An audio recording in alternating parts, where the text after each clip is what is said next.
Let's go. Good evening. Today is Tuesday, January 28th, and the time is 6:30 PM, and I'd like to call this regular meeting of the Planning and Zoning Commission to order. May I have a roll call, please? Delory, Webb, Here. Stiegel, Here. Onken, Here? Howe, Here. Serrata. Here. Perfect. Okay, item number 3, citizen comment period with the Planning and Zoning Commission. The Planning and Zoning Commission welcomes comments from citizens early in the agenda of regular meetings. Speakers are provided with an opportunity to speak during this time on any agenda item or any other matter concerning city business, and they must observe the 3-minute time limit. So I will go ahead and open those. No? Quick point of order. Do we need to approve the minutes from last meeting? Oh, yeah, that's on here, isn't it? No, that's good. I definitely missed that. Wow. Approval of minutes, okay. Consider approval of the Planning and Zoning Commission January 14th, 2025 regular meeting minutes. Does anyone want to come with a motion? Make a motion to approve. Second. Oh, okay, we have a motion from Vice Chair Stiegel and a second from Commissioner Webb to approve those minutes. Are there any discussion on that? Okay, all those in favor of approving, please say aye. Aye. All opposed say nay. Beautiful. Minutes are approved. Citizen comment period was opened and then closed. So we're going to go on ahead to consent. So this is a preliminary plan for a 5.708 acre tract establishing the CSW Windy Hills subdivision. We would need a motion and a second to take action on the item.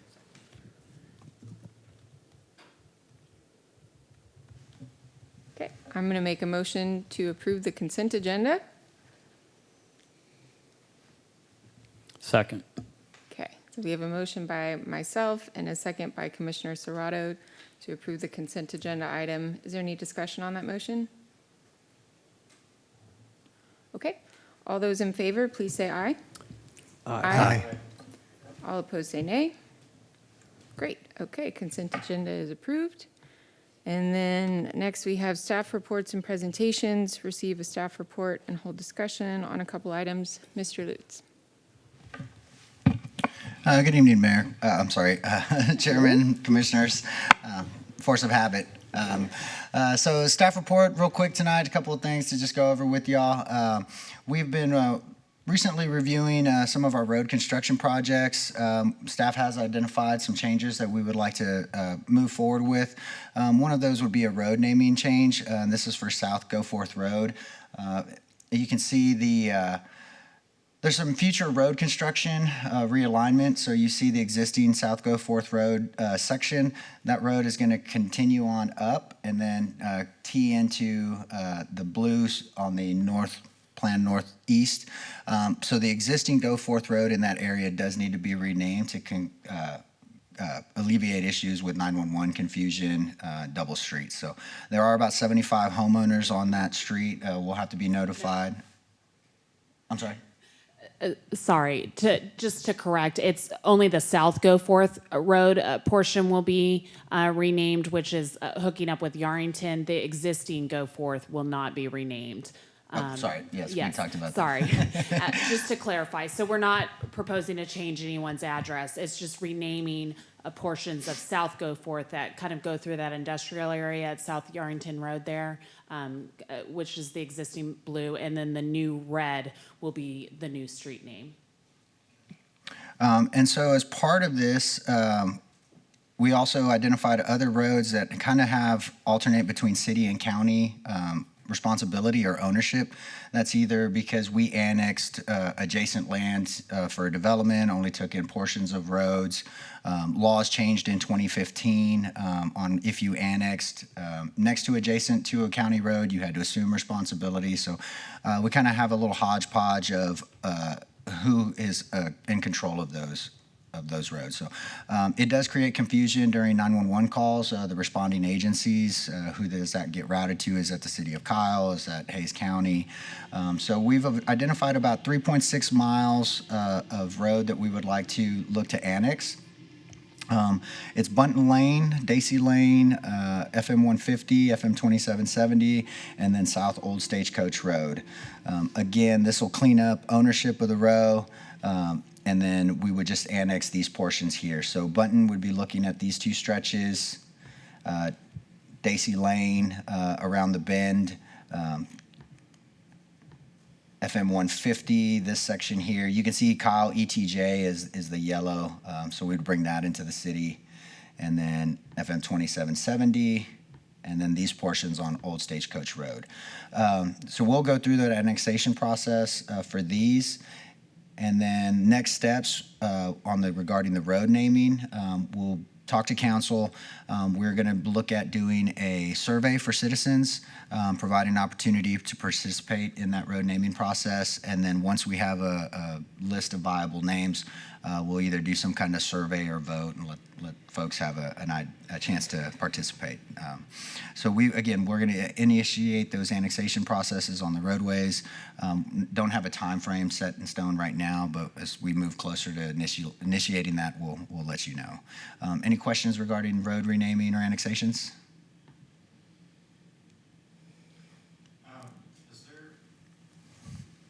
Just gonna talk loud. There we go. Is there a reason why, I mean, other than if it's mandated by state law, I understand that, but is there a reason why we want to own those roads or instead of have the county own those roads? I think from there's two aspects. One is the life safety 911 response. So I know police chief has some concerns about that. It does create issues on ticketing. So if some police officers going down that road and they witness something happen in that area, depending where they pull over, they may or may not be able to actually ticket them even though they witnessed it. So that's kind of the big driver. The rest of it would be access maintenance on streets that we own that are in our purview, so not state roads. We can control the access management versus the county. So there are a lot of benefits for us to own it outside of the county, and then just consistency. We may want our roads maintained to a higher standard or a different standard than what the county would do that, and then coordinating those repairs. It's a lot easier if we own that whole section. So several factors on why we're moving forward with that. Sounds expensive. There's going to be a maintenance cost associated with those, but again, we're talking about 3.6 miles. It's less than 2% of our overall road network. So, Got it. Makes sense. Thank you. I have a question about the span on Old Stagecoach. Could you get that slide up again? yes, sir. Yeah. Oh. Trying to see exactly where that is. So that's at the,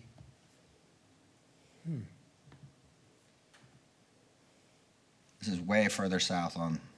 yeah, down Old towards the Stagecoach. Opal development or? Yes, on near the that road? area. Okay, just didn't recognize it right off. Thank you. Any other questions? All right, so It is, sorry, I have one. It is a bit odd to just take little, do we own the rest of the road or just? yes, so the Okay, rest okay. of those roads are in our purview, and so that's why we're trying to clean these up and get those. It's kind of a checkerboard on those developments. So moving into the next staff report, some of you may have seen this. We've got a couple new members, so y'all may have not been brought up to speed on this, but this is what we're calling Project Sahara or the Grove. This is between FM 150 and County Road 158 for general area. They're looking at doing kind of a mixed-use project. They'll have single family in the yellow there on the west side. That long directional black arrow, that is actually a future Goforth Road expansion. So what you saw on that other map, that's going to continue through there. And then they'll have a couple multifamily projects. One will be market rate. One will be a affordable tax credit property. They are dedicating some land for parkland, open space. They're doing a large section of the Vibe along Goforth, and then they've got some commercial up at the front, around 96,000 square feet. We're still working with them on kind of determining what that final number will be, but this will be something you'll see probably in the next couple of months or so, if everything goes well as far as the PUD and DA review. So this view is just a little bit more detailed on showing you kind of the proposed road layouts, what that will look like. And then again, I mentioned it, this is the section of Goforth Road on the left where we're continuing from that proposed red future construction you saw on the renaming slide. So this did come to P&Z. The applicant did a just quick presentation for you guys in October. This is what has changed from October to January. So originally, Goforth Road was going to be constructed by and dedicated by the developer, but they're going to now dedicate the land and we will construct that road. There's a lot of infrastructure that needs to be tied in. There's some other issues, so we think we can kind of manage that project better. Vibe Trail, no change. Water service was originally to be provided by County Line. Because of the distance to their development, we are looking at possibility of us serving that property. So we're going through that review right now to look at our water situation and see if that's something we can take on in a phased approach. They are looking for 763 total LUEs. That'll be for the multifamily, single family, and commercial. Again, no change. Financing is going to be a little bit different. There is a PID in the area, but they are not going to use the TERS to buy down some of their costs. That was originally going to be done if they were building the road. So since we're doing that road construction, we will actually be reimbursing ourselves through that TERS. So it's a little more financially palatable for us to make this project go. Again, commercial, they were committing to 15,000 square foot grocer. Since that's been a little bit up in flux, we've kind of changed that to they're going to donate 3 acres to the city. That gives us some opportunities to either activate that area with a municipal use, whether it be a library or some type of center, or gives us the opportunity to partner with economic development, go out for an RFP, and actually try and solicit that grocer on our own. Because ultimately, any grocer that comes in would probably want to talk to EDC anyways regarding some kind of economic development incentives or some other form. So we think we can probably spearhead that. Cash contribution on the pilot, they were looking at payment. This is $750,000 up front is what they were proposing. They've actually come back and said they're going to do a $3 million up front at $100,000 each year escalating, and then it's 3% annually in addition to that over years 16 through 30. So this is designed to kind of pay back some of the money that we would be losing from the tax deferments on the low-income housing property. So that's the kind of numbers in a nutshell. It may change a little bit. Again, we're still having those conversations, but this is where we are. This is the layout. Again, commercials in pink. The Civic Center, that is that blue building, and this would be the 3 acres. There's a little black dashed line around some of the parking. That would be the 3 acres we get. Again, that could be a civic use. If it doesn't get activated right away, it can also be a park in the interim, but that's the site that would be either reserved for civic or grocer. And then the rest would be commercial for the development. So again, the applicant presented these changes to council on January 21st. Council requested the following changes as part of their feedback to the developer. So they wanted the developer to look at adding more commercial square feet to the project to bump that up from 9,600 higher. They also want to link or add a requirement for at least 20,000 square feet of commercial to come in line with each phase of each residential. So it's doing to ensure that we don't just get a bunch of rooftops with no commercial. They want to try and bring all of that on at the same time. One of the council members wants to ensure the quality and retail that they get is needed. So staff's going to go back through, look at our prohibited land use chart. There may be some additions to that. We may restrict other uses, but something in this area, retail, personal services, things of that nature are definitely needed. And then there was some discussions on water saving measures or utilizing water reuse methods. So they are looking at doing some water collection. They're going to evaluate reuse, but it has to make sense. You know, there's no, if we don't have a way to send that water there, it's hard to do purple pipe in that development. So there's other ways we can do it. Again, AC condensation collection for irrigation of landscaping, things of that nature. So that'll be something we negotiate with them in the next few weeks. So any other questions on this project? Concerning the add requirement of 20,000 square feet of commercial for each phase, that had been a sticking point about building out commercial. And the developer more or less saying, we can only do it in phases because of financing. We can't go in and build that out first and open it all up for this, you guys in the city, when our financing is jammed up by that, essentially is the idea. Have they tentatively agreed with this idea? I mean, we're not talking to DA yet, but are they? No, tentatively there will agreeing? be a DA with this. Well, eventually, but I mean, Yeah. are they nodding and saying, yeah, we can do that, 20,000 We per haven't phase? had any conversations regarding these specific most recent requests. Again, that was January 21st. So we have some upcoming meetings in the next few weeks. They're analyzing their development to see how they can make that work. This Some is of it, hot off the presses. Yep. You know. What's that? This project's really hot off the presses. Yeah, I so- know, that's why I'm trying to ask questions Yeah, about it. so I think Jason's really just trying to showcase, stuff that's coming soon before you, and kind of, allowing the opportunity to kind of feedback and see where that's coming in, and knowing that once they finalize, I guess their ask, that for sure will be coming to you as commissioners, and then forwarding back up to council. Yeah, I was just trying to stay better informed. Yeah. yeah, and so some of the phasing is going to be natural of the process. I mean, that's a big stretch of road that needs to be done: water, infrastructure, sewer, drainage infrastructure, storm. So they're going to slowly work their way up to those commercial areas. So that'll be something that we'll look at in the DA on how we tie those two together. So I saw that what was it? Can you go back to the colored in the beginning? Keep going. Right here. This one or Yeah, that one there. or this one? Okay. They note single family detached and attached. Is that split down the middle of the 400 units for single family and multifamily? I'd have to run those numbers. I don't think it's an identical split. I think they're added up. I don't remember what those numbers were offhand. It's a lot of space for single family housing in a multi-use district. You know what I mean? Yeah, the single family attached, think townhomes. Those are an attached product. They are common lot lines, so you actually own the building. It's not like a duplex. Now, again, this is kind of the concept plan. Those may change as they go through and look at their build out, but ultimately, this is what we think that'll look like. Okay. Personally speaking, I'd like to see more of the townhomes and more of the larger multifamily units than single family. I think we have enough single family in the city. Okay. If they want to come back and add more detached, I think we want to fight them on that. Okay.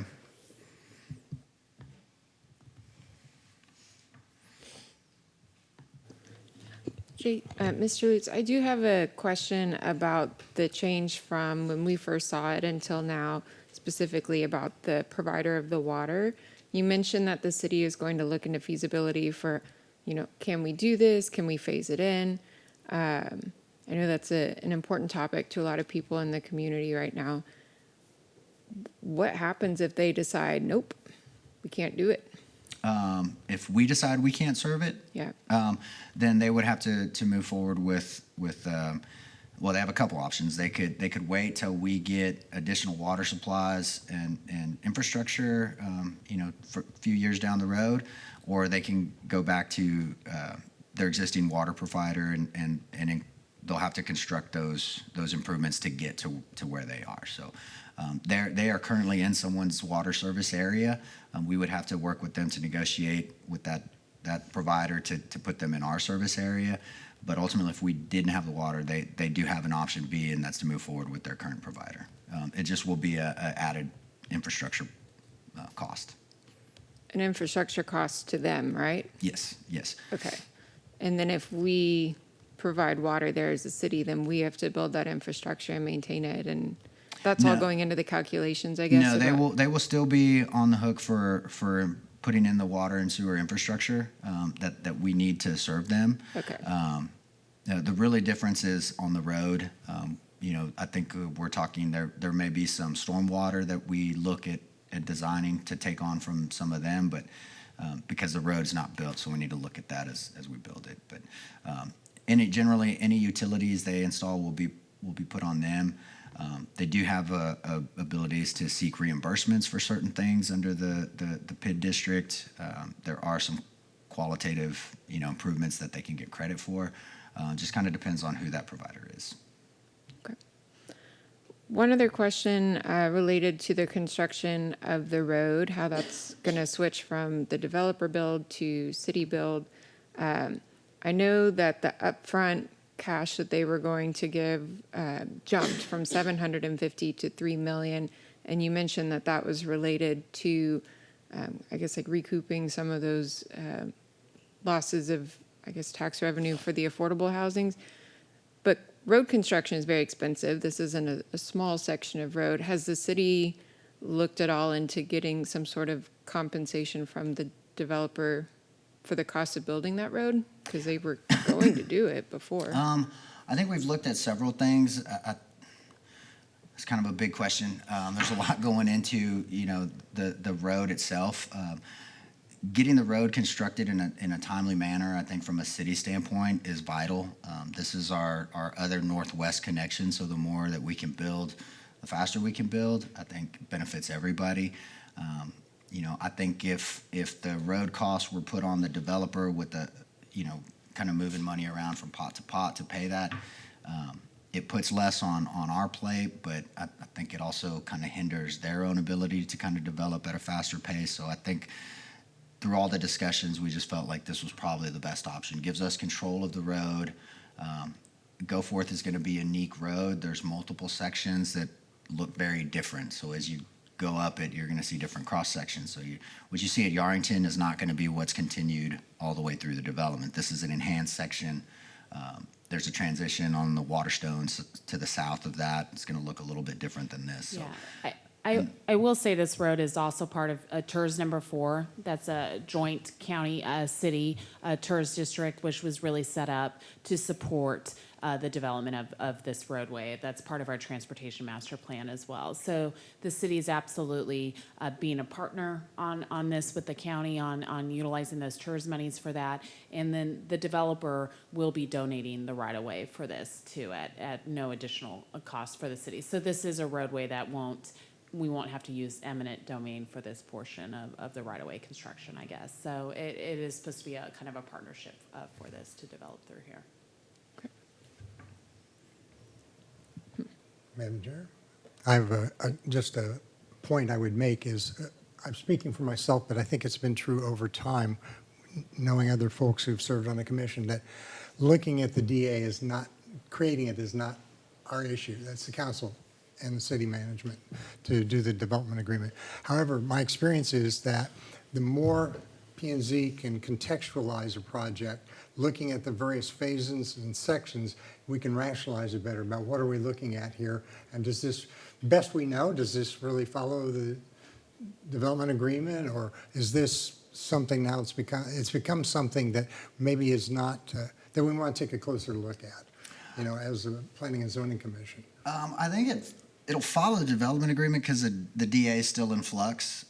So the changes we've had from some of these discussions, whether it's adding the requirement for 20,000 square feet of commercial, all those, that DA, the basis legal document is prepped, but the details are still kind of being inserted. I think for us, from the planning side, and your concern will be is, what does the DA say about any type of planning variances, lot widths, things that you normally see as part of your subdivision plat. There's not a lot in there that was outside of the norm from a planning perspective. We did look at some decreased setbacks. Again, we're trying to build density, affordability, townhomes, things like that. So I think the PUD is going to be the major document for y'all to look at. The DA is just going to give us the ability to require some more masonry requirements, things like that we don't really have control over in this area. But as far as that goes, I think things will line up, and then we'll try and walk you through, as part of it, all the planning steps. We'll hit on DA stuff where it's pertinent, and then we'll let you know on things that you have purview on, and maybe if you have concerns, we can let council know or let them know as we go through the process. That would be the concern, that they would understand the views of at least these citizens here, because usually when a development agreement comes to us and we're looking at how it's being built out and just approving a few things as it's phased out, then we don't have any context for it, and it's really hard to know what the ground floor judgment is. And with a complex development like this, and everybody knows this is a tough one, it would be, in my opinion, good for P&Z commissioners to have an understanding of this, so when things come to them, it's not so out of context. Because usually with the DA, we get these various things for approval, and you really don't have a sense of where this fits into anything. It's not your fault, it's just the history of the thing. So I think getting context and understanding what the course of this has been and is from my viewpoint, it's just important. That's why I like a dialogue with staff and everything, just to make sure we know what we're looking at and talking about, actually. Well, I'll make some notes, definitely trying when I do my presentation to make sure as we hit on each part that I do a better job of providing that appropriate context, whether it's some of the discussions we've had, whether it's the planning vision, or whether it's just the comp plan itself and what that says. So we'll try and touch on all of those for you. Because as you know, I go to most of the council meetings, and I know this is a tough one. So I wish us all well on this one. Mr. Lutz, I have one question. In regard to the two roundabouts, entering and exiting, I'm sure there has been research already performed, but I feel like on that north end with the commercial, I mean, if we're going to have a large grocer there, I feel like it could get kind of chaotic. But why are we putting a roundabout and not like a light? You're getting ways. Yeah, So I will say, I like that you think all that analysis has been done, but it has not yet. So that roadway has not been designed. And I think you're right, Commissioner. I think even TxDOT has some questions on that. There is a TIA. The engineers are looking at it. All of those details will come in, and you're right, it might be a phased approach for that. But I think the city's hopes and dreams, with our roundabout first policy, that could transition and be a roundabout, but it might not be a roundabout starting day one. So I like your eagle eye on that, but it's too focused for kind of this 30,000 level foot of view that we still have on this project. But yes, that is. I didn't want to doubt our research, but yes, I had a question. not done yet, but yes, but we'll absolutely have some. I mean, that road absolutely still needs to be designed and engineered for sure. Sure, But absolutely. those kind of higher level discussions are being had with TxDOT. So thank you. And I'm Yeah, sure that and the north roundabout will be a little different than the southern, because not only is TxDOT, so it's TxDOT, county has a road bond project, feasibility studies, so we're gonna have to work with them, coordinate the timing on those to see. So it could be a situation where it's roundabout day one, could be a situation where it's signalized day one and transitions to a roundabout. We just need to see what that plays out. And if Hayes County gets their way, we're going to have I-35 running along 150 with like a whole bunch of lanes. And then there will be no roundabout. We might have an overpass. Could have a multi-lane roundabout. Maybe. Okay. Are there any other questions for staff? Yeah, I have one quick question. I think when we were talking about one of the changes with the city taking on the expense of building the road, we talked about a lot of intangibles like control and design standards and things like that. From a numbers perspective, and I don't know what it costs to build this stretch of road, but it sounds like we're adding the cost of building the road less the right-of-way access we'd have to spend on eminent domain. I mean, is this a net expense? Is this a net gain for the city? Can we put some numbers to how good of a deal Yeah, this so is? We don't have I'm going to pull us back out a little bit more on this. This roadway was always a partnership, to be perfectly honest, even in the initial phases of construction. Like, we were going to actually use some of the TERS money to pay back the developer for the roadway to begin with, and now we're just, instead of having potential conflicts on who's designing and who's doing it, the city just said, hey, instead of splitting that ball, we're just going to take that ball and utilize it for our roadway construction and dreams of meeting out our construction plan. So it was always a partnership. It should truly still be a wash at the end of the day. It's just the city is going to be more of the captain on that roadway versus kind of a sub-captain or co-captain on it. So we're gonna be leading the construction and roadway network on that. But not a net expense. It'll zero out to no, what, we're it's- just it's- reworking the math, but the same result. It is. It's going to be the same it should be the same result at the end of the day, because we were always going to reimburse the developer anyway on that. So now we're just taking it over. Got it. Thanks.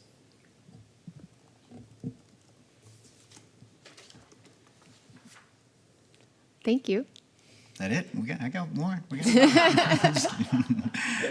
Thank you, commissioners. We put you through enough today. Good job. All right. If I'm reading my agenda correctly, we are now at number 6, adjournment. So we've completed all the items on the meeting agenda to the best of my knowledge. There's no further business that we can discuss today, so we are adjourned at 7:01.